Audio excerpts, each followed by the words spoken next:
បាទជម្រាបសួរសួស្តីបងប្អូនទាំងអស់គ្នាបាទថ្ងៃនេះខ្ញុំមានអីវ៉ាន់ពិសេសជុំគ្នាទាំងអស់ហ្មង4ហ្មងបងបាទមានតម្រៃជាន់ខ្លាបាទហាក់លម៉ានឈើបេងស្នែងតេះស្នែងដែលវែងជាងគេគឺស្ដាច់ស្នែងហើយបាទស្នែងតេះហើយស្នែងប្រើសបាទរះមុតដៃមកសំខាន់មើលតម្រៃនេះសិនបងប្អូនបាទតម្រៃជាន់ខ្លា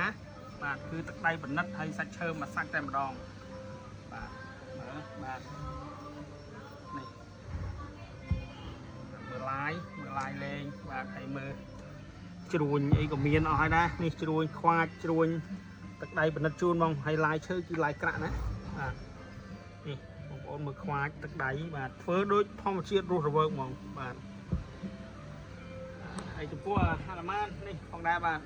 គឺឈើបេងបាទឈើបេងគឺមួយសាច់តែម្ដងបាទ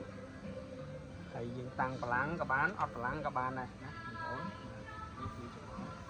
ដៃ4ណាដៃ6ច្រឡំដៃ6កាន់ក្បិតផងដែរបាទ1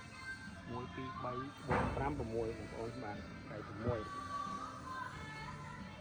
ហើយនេះមកខាងនេះវិញគឺស្នែងតេះបងប្អូនស្នែងតេះនេះគឺបច្ចាក់ណាបងគឺຂະຫນាតទំហំវែងមែនតើបាទទំហំវែងមែនតើនេះគឺមេវងឬក៏មេកធាញគេអីបាទដែលគេវានៅក្នុងវែងជាងគេសប្ដងបានតែ2ទឹកទេ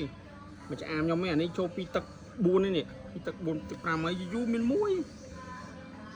ស្នែងឬក៏1000ស្នែងអីមាន1បងប្អូនអត់មានទេថានេះយើងធ្វើដោះបានណាដោះបានហើយជាប់ថ្មបាទជាប់ថ្មបាទហើយបលាំងនេះយើងធ្លុះធ្លាយអស់ហើយណាបលាំងធ្លុះធ្លាយអស់ហើយបាទយើងខ្នាតតាំងលើតុបងប្អូនជំនួយខ្ញុំលើកតាំងឲ្យមើលបាទតាំងតុស្អាតមែនតើ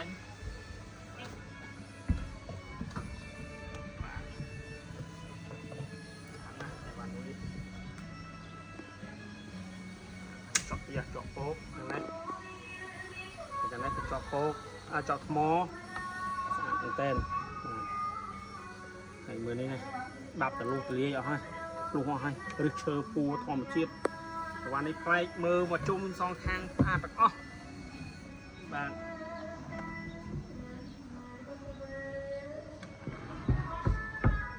ហើយចំពោះនេះគឺកាន់តែអែមទៀតហើយស្លាញ់ប្រើសស្នែងស៊ីនបច្ចាក់ណាស្នែងស៊ីនហើយຂະຫນាតវាបានទំហំវែងមើលមកក្តាប់ខ្ញុំហើយម្រះមុតដៃបងប្អូនម្រះមុតដៃ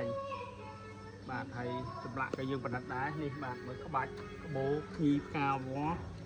យើងទម្លុះទម្លាយអស់សាច់ឈើអីក៏ស្អាតផងដែរបាទ